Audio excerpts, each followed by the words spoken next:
being older and still with young women is a difficult situation. Because I try to incorporate the words you guys use a lot, you know. Yeah. I'll talk to a young bitch, I'll be like, yo, pull up.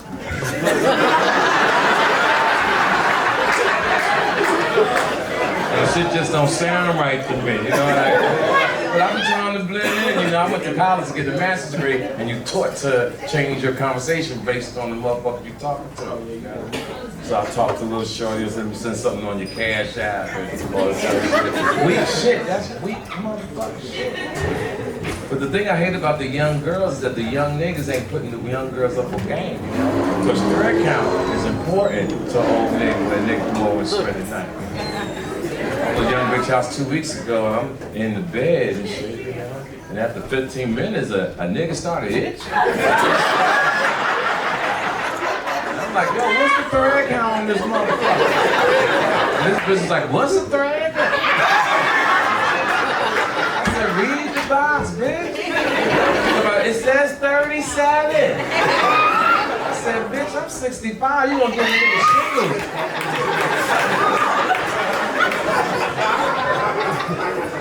You young bitches don't know about your pillow game. Pillow game is supposed to be fluffy, bitch. Young bitches having pillows like tea bags. Bitch, I said I'm 65, my neck gotta be in line.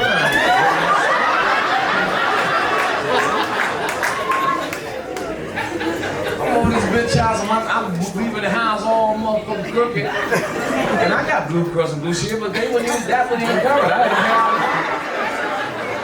These are my twilight years. I can't be paying shit out of my motherfucking pocket.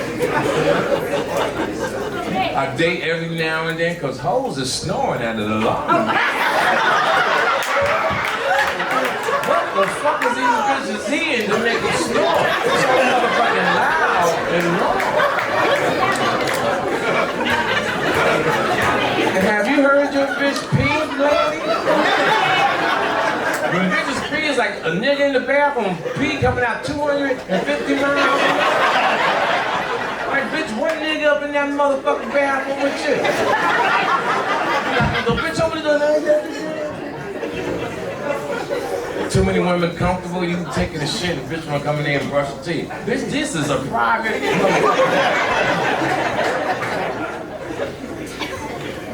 Young bitches don't know how to spare your feelings, you know. I like to educate young ladies. I don't do that back and forth. I don't talk to you, you talk back to me. This ain't tennis, bitch. Bitch told me, fuck you, you old nigga. And it hurt me deep. Cause no one ever talked to me like that before. So I was like, bitch, go to your room.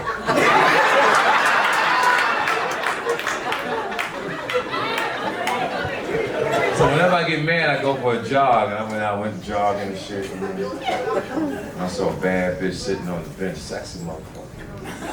You see, old niggas, we could tell when a woman got an ass and got a body, but she can sit down, you can still see the hips on her. So my Christian side was like, leave them hoes alone, T. But my player side was like, nigga, be true to who you are. So I rolled up on her, I said, excuse me, what's your name? She said, my name is Beatrice. I said, Beatrice, what do you eat? She said, I'm having tacos and margarita. I said, you mind if I get me some tacos and margarita and sit next to you? She said, go ahead, baby. So I got my tacos and margarita and I sat right next to her. And the first thing I asked her was, who's your phone provider? I'm with AT&T. I said, well, the coincidence I'm with AT&T too, but I'm a senior citizen. I'm about to downsize to consumer cellular.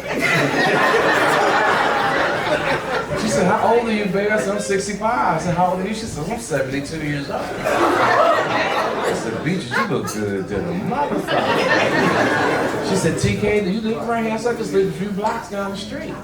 She said, would you like to have dinner with me tonight? I said, Beatrice, I just threw a bitch out my house this afternoon. I would love to have dinner. So I went home and took a nap. I see you young niggas think it's funny that old niggas taking that. Nah, it ain't so good. We've been up since 2 o'clock in the morning.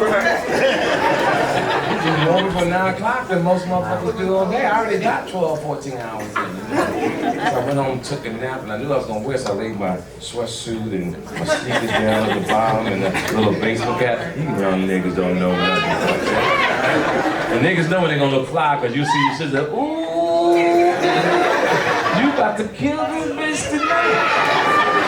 And then when you go out, when you go out with a woman, everything about you gotta be on point. You gotta take a shower, nigga, your mustache and beard gotta be moisturized. You know, you gotta know how to put on cologne. You niggas take cologne and be spraying all over your body. You know? Beatrice 72, I'm 65, you know. So I had to get a cologne that matched our 80s group, so I pulled out the Old Spice. And see, when you pull out Old Spice, you put the little top up, you put the little tops on the top of your finger, and you be in the mirror after you wash your ass, and you go, bam, bam, bam. You niggas don't know nothing about that shit, you know? So then I got on my whip and I pulled out the flying spur, and I only like putting a lot of miles on it, because Beatrice only lived 3 blocks. What a coincidence. So I pull up Beatrice at the door waiting on the nigga. You know, so I got the arm up on the wall and got a little lingerie on with the fur down on the bottom, with the shoes with the fur at the top, the master fur on the bottom with a little slit on the side. Now the reason why I'm bringing this up is you young bitches wearing lingerie in the mall with Air Force One.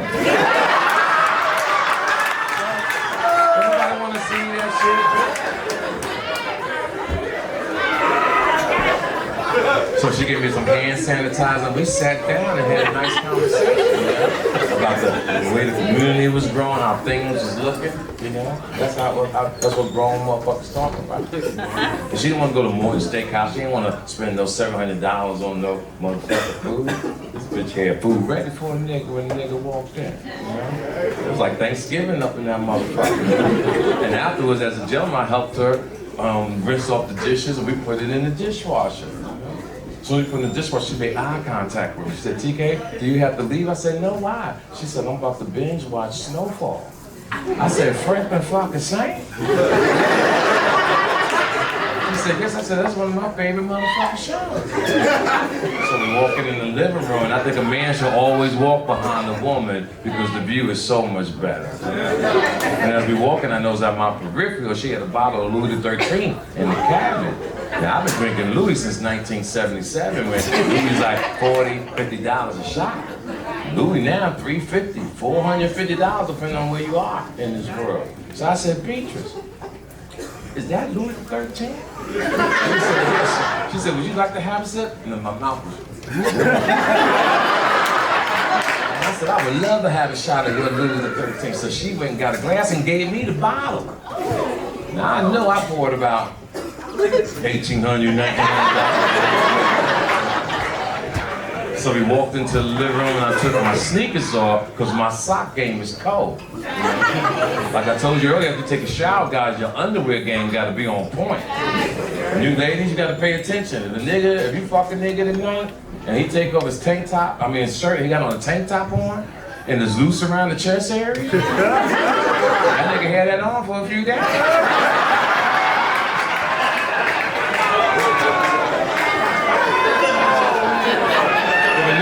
Pants off and the underwear is real wrinkly, he had that on for a while. And never, ladies, let a nigga fuck you with his socks on. He values the pussy. So we watching Snowfall and I got my arm around it, and I'm smooth.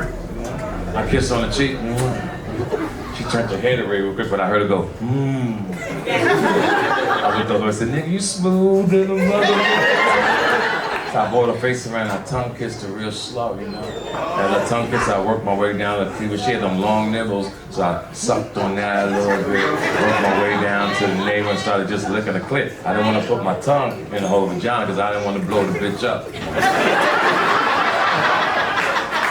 So my move is suck your neck, go down your cleavage, suck your titty, and come up with a nice hard dick. Bam! So I'm doing all that, she's boning, I try to go in, she stopped me. I said, oh, Beatrice, I don't want no sexual assault. Is everything okay?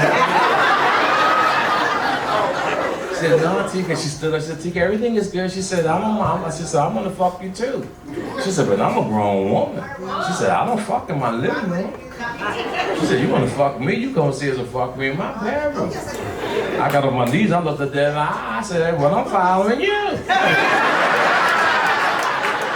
So she took me by my hand and walked me up the steps, nigga. I couldn't walk fast enough because my sweatpants was down to my ankle. And I had to take them baby steps and shit. But for the first time in my life at 65, I fell in love. Cause this bitch had to sleep number matches, nigga. This bitch had to sleep number matches. And I fucked the hell out of Beatrice on that motherfucking mattress.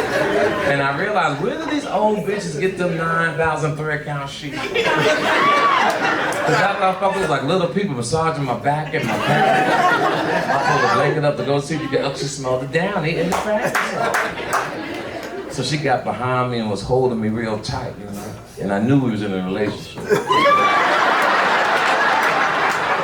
So she started saying, Mr. Kirkland, Mr. Kirkland. I looked up and said, nigga, you smooth in the motherfucker. I said, what's up, babe? She said, what number you want on your side of the mattress? I said, nigga! I said, I'll take 73, baby. I'll take 73. You know?